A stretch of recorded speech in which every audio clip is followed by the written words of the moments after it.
So, hello again. We're talking to Nicholas Muldoon, who's the product manager of Greenhopper Software, and we had a presentation already about what the new software can do. We were talking about rapid boards, and thanks, Nick, for being here again to answer some questions. Thanks for having me, Martin. Okay, so actually we prepared some questions, and I was posting them to Twitter. And people were saying, "Oh, so cool!" Actually, in Germany, like Xing and another big company that we know, they said, "Yeah, get this answered." And actually, people were asking me, "Can we see that?" This is a pre-recording, and we only posted on YouTube this time, so they're kind of waiting for it. And while we were doing it, I already saw a email coming from one of them. But okay, so I'm just pulling out the page that I sent you, Nick, which is on our public wiki.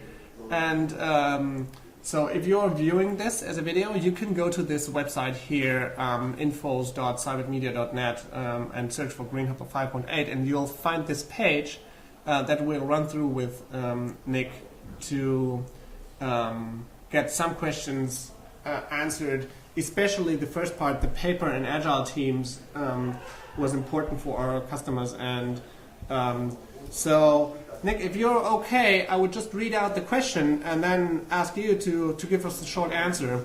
And sure. Maybe we can skip some because you have the answer in another question already given, but how do rapid boards compare to paper? What is your take on that? How do you, when you made the concept for the product, how did you create that? And hold on, I just forgot to introduce Paul, who's a product manager at Seibert Media. And actually, the question came from him, so I'm taking away. You should be asking all the questions. Okay, so I think how does the rapid board, or how does Greenhopper compare with paper? You know, what we see when we meet with customers that are, you know, they're new to agile, right? And they generally start with a whiteboard and, you know, paper cards. And I think that's a great way for teams to start and get a feel for agile. You know, the developer goes and picks up the card and they feel that ownership and that responsibility for it. And I think it's a great way to do that behaviour within teams. And certainly when they come to an electronic tool like Greenhopper, they feel more familiar. You know, it's familiar territory. We know how to use this. We know what all this is about. And so the paper's great for getting people started, but what I often find is that you know, it's hard to get statistics. Who's going to put together all the statistics? How do you rebuild the burn down chart? How do we get things like cycle time? So how do we measure? How do we get metrics and show when we're improving, or are we actually improving? You know, things that Greenhopper provides you that you don't get necessarily with paper is like a quick view as what's updated over the last day. You know, you can have a quick filter on the rapid board in Greenhopper that'll show you just those issues that have been updated in the last 24 hours. In fact, you can create quick filters that will quickly show any issues that you want, any combination of issues you want. And that gives you a whole lot of flexibility that you get with pen and paper. So, wrap it up in 2 sentences. Why am I ditching my paperboard and switching to the rapid board? So you want to ditch your paperboard because you've got a distributed team and you need people in different locations to be on the same page, and you want to get metrics for your team and actually make progress and improvement that your team is making. When we were looking at the control chart and the cumulative flow chart, I was asking myself, is that possible on paper at all? Can I somehow magically find out how long cycle time is? I doubt that. Yeah, I mean, you can do it. Like, you can certainly do it with paper, but it is very difficult and very time consuming. And that's the thing. You'd have to put dates on the paper, and then you'd have to put a date when you take it off, and then you have to find out how many days were this, and then you'd have to add it all up on pen and paper, and then you'd have to go to Excel, you'd have to do something in Excel, and then you'd come back and you'd finally have a graph. So it's a lot of work, and that's why Greenhopper, it takes a lot of that stuff out of your hands, and it lets you focus on the real impediments. Focus on improving your team rather than just being metrics about what your team's doing. Okay, so just let us call out. I assume you'll join in. This is not prepared, folks. I bet that Nick and I will buy a beer on the next Atlassian Summit if there's anyone who calculates cumulative flowcharts and control charts on paper today, and just shoot him a tweet or me a tweet. Send me an email or send me a tweet. We'll buy you a beer on the next summit. I would love to see it. I figure it's got to be possible, but it'd be very different. Okay, but let's come back. Let's come back from the funny part. I hear those Kanban and especially the Kanban team scream, "Oh no! We just got rid of all the management things, and now you give them all these metrics, and now we have to do this digital thing again. But we were so productive with the paper, and isn't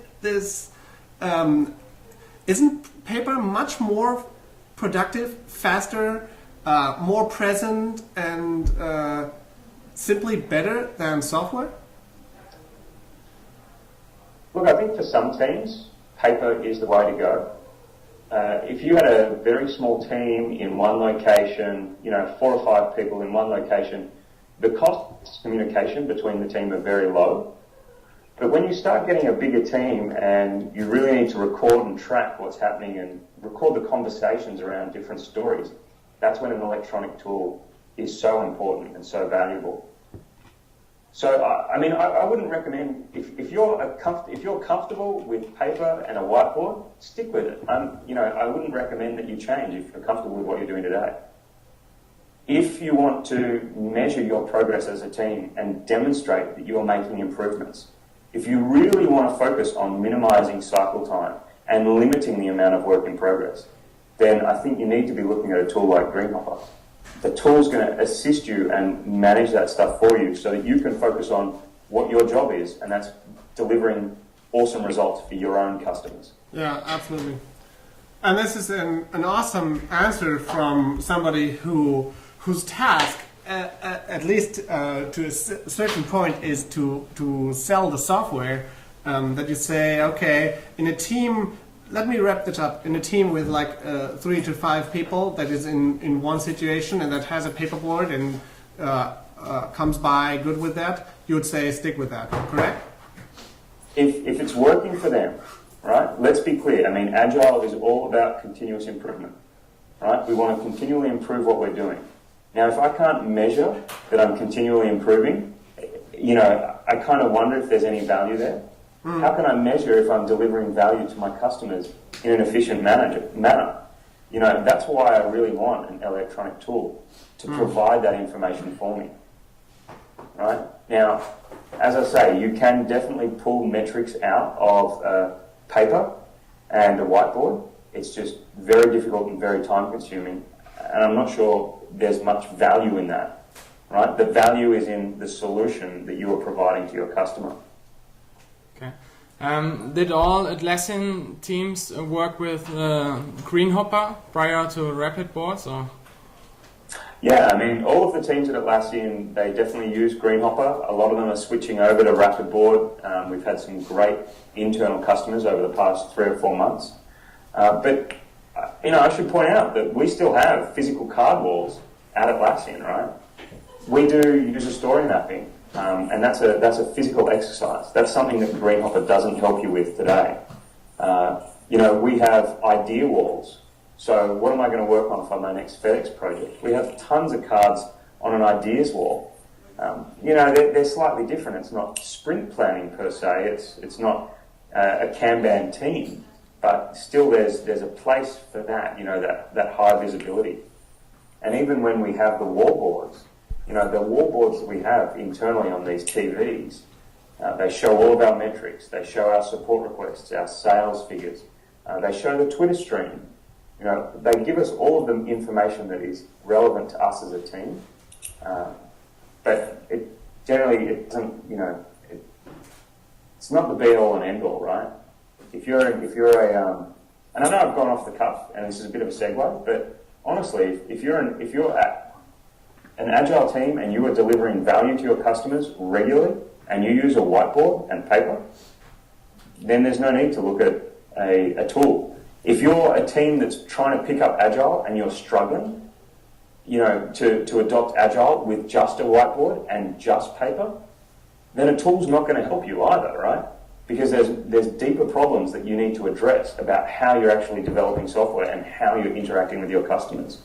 So what you say is basically this could be a evolution where, say, now I've come to apply Kanban in a kind of professional style, and I would love to have some metrics to show me how's our cycle time, how do we perform, how can we become better, and then this digital tool could help me. And after all, what we do at Seibert Media is we do have a lot of paper-based Scrum boards or Kanban boards, but we still have the Jira discipline, which means that people have to bring in some ability to bear pain because they have to do redundant work. So if they update the Kanban board, they have to update Jira also.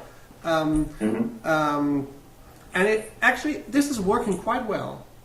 We are not that good with the transitions, meaning that the transitions on the wall board are much better in the Kanban board or the Scrum board actually.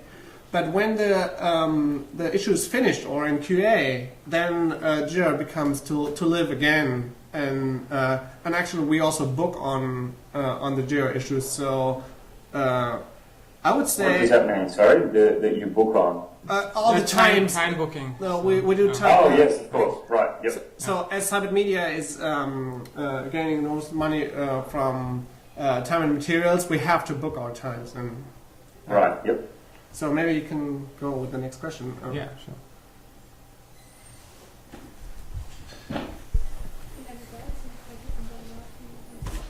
Okay, so next question is, do you get the same feeling of having an overview about what is going on from Rapid Board as from a paper-based board?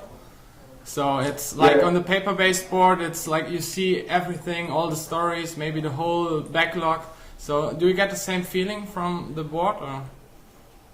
Yeah, I think you do, Paul. I mean, I'll refer back to the Jira wall board and visualizing what is actually on the backlog and what the team is working on at the moment. Having it on a TV is great because you've got all that visibility as to what's going on at the same time that you don't have any of that, I've got to update one, now I've got to update the other, that Martin was just talking about. Yeah. So I think, you really do have the same feeling and obviously it's a lot more effective and efficient. Okay. We were looking for solutions like touchscreens, large touchscreens and things like that. What do you think is the future of task boards? Oh, well, Paul, you've got to point everyone in the direction of the Connect wall boards, all right? Yeah. So at Summit 2011, back in June of this year, we actually demonstrated hooking up a Microsoft Xbox Connect, which does, hand recognition to the wall board, the Jira wall board, to the Rapid board, basically. Okay. So you can actually pick up a card and move a card using just your hand. And that's very effective. And that's another way that you can get that interaction with the board while still keeping it electronic. Yeah. In that sense, you're replicating what the physical board does today with that tangible, I pick something up and I place it down. You're doing that, but in an electronic fashion. Yeah. Okay. Yeah, I think that's the only reason why we still stick to a paper board at the moment. So the visibility and the possibility to, move the tasks in a fast way in the daily stand-up and And if you're in one place, sorry, I was out, but if you're in one place, then you can, five people can write something on cards and put it on the board. How do you do that? How do you do that with a rapid board? Do they all have computers with them and then they type something and it magically appears on the rapid board? Is that actually what you're doing? Yeah, well, I mean, if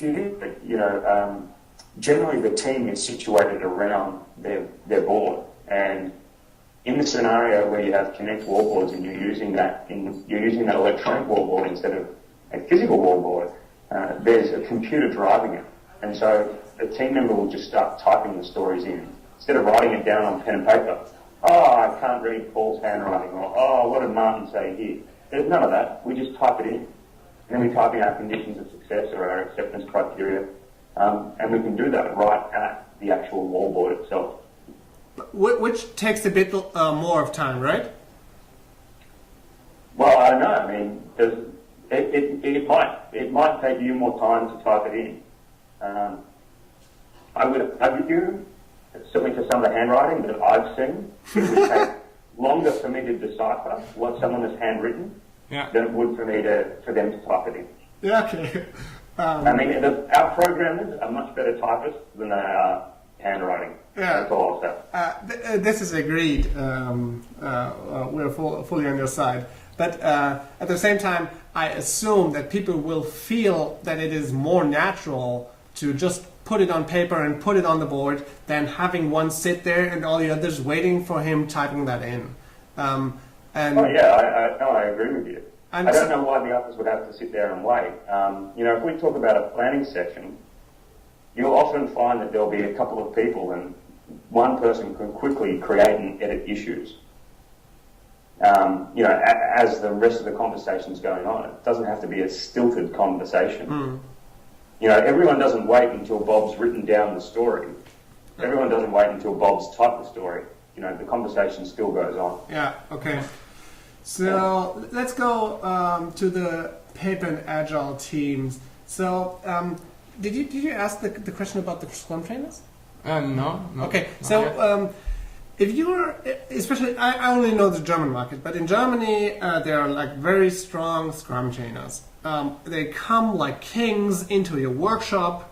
You pay a whole lot of money for them, and then they'll kind of tell you, like a chancellor, they'll tell you the truth, and you can eat it.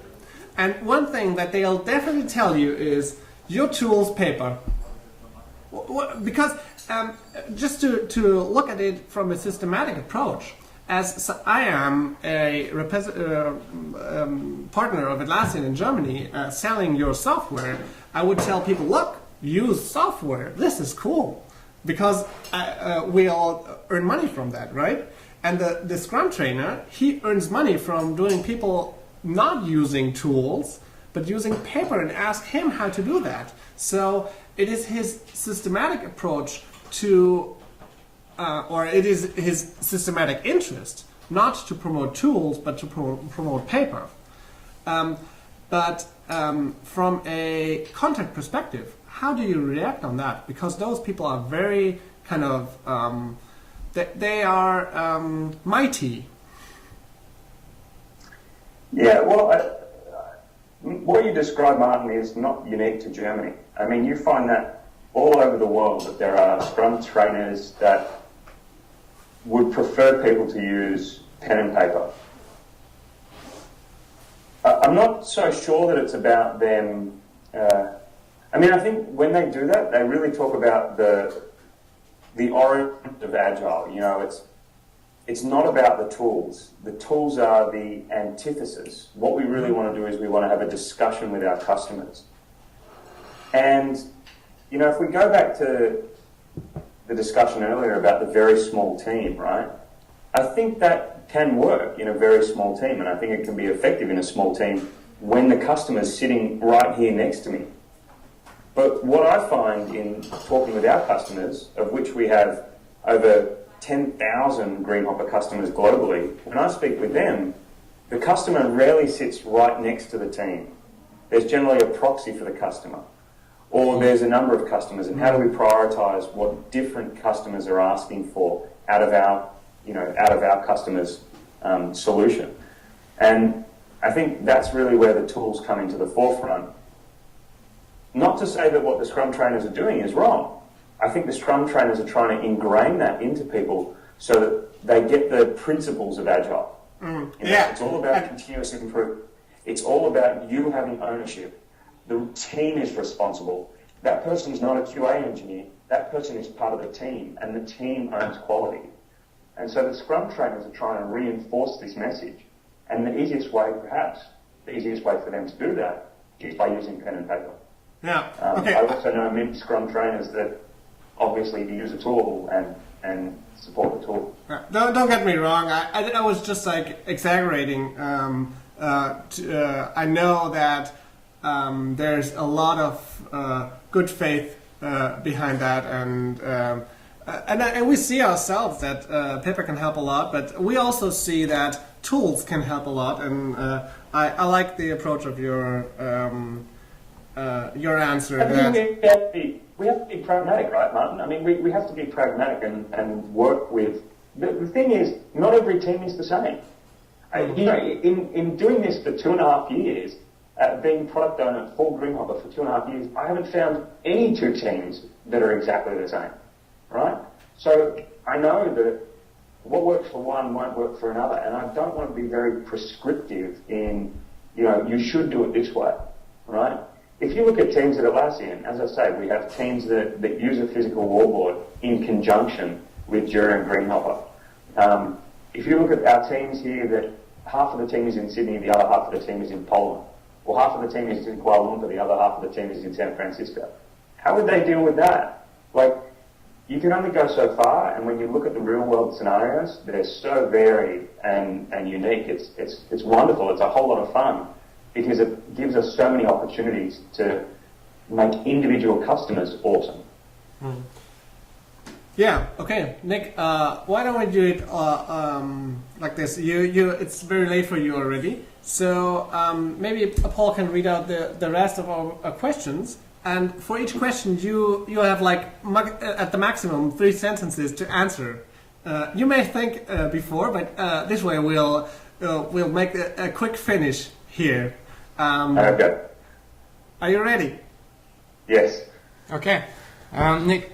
We extensively use avatars and visual markers like arrows or things like that, fire symbols and things like that on the paper. So, is there a way to do this with rapid boards? Yes, you can use avatars on the rapid board, and we will be introducing flagging functionality in the future. We do have flagging functionality on the task board and the planning board today. That sounds pretty cool, yeah. Nice. How does your fast lane in rapid board works? I think that's one thing we already saw in the video. So if you are interested in this question, you might want to look at the other video presentation of the rapid board. Okay, JQL is something that non-development teams might not be able to use. Is there anything planned for a manager, for a view manager, for non-development teams? Or? Yeah, there certainly is, Paul. We have a preset in the rapid board for Kanban teams, and we'll be adding a preset for Scrum teams as well. Okay. Can you already tell us when the Scrum preset will be available? Or? Best timing for the Scrum preset is probably around January, but that's not a firm commitment. Okay, cool. We'll ask you either way. You can keep asking, but it's not delivered until it's delivered. Is basically the way we go. Yeah, okay. But what you say is JQL is something every manager should look at one day. I mean, the power of JQL is fantastic, and I think people really need to have a look at JQL to learn it. There is certainly a learning curve involved, but it's absolutely fantastic what you can do with it. Okay. And we saw the rapid board with the different,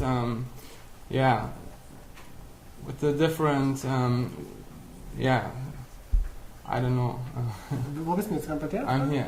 How is the rapid board connected to the workflow? I mean, if you drag and drop the tasks and stories, is there a direct connection to the workflow, or how does that work? Yes, there is. What you see in the visual side on the rapid board is tied back to a workflow. So a team can set a workflow and change that workflow as they need to, and that'll change the actual actions that are available on the rapid board. The basic element of the question was, if I have a paper board and I want to move this issue from one column to the other, I just drag it and drop it, and no one will stop me from doing that. But from a workflow perspective, this might be impossible, because you can't go into ready unless somebody has done QA, right? That's correct. You can certainly set a workflow that would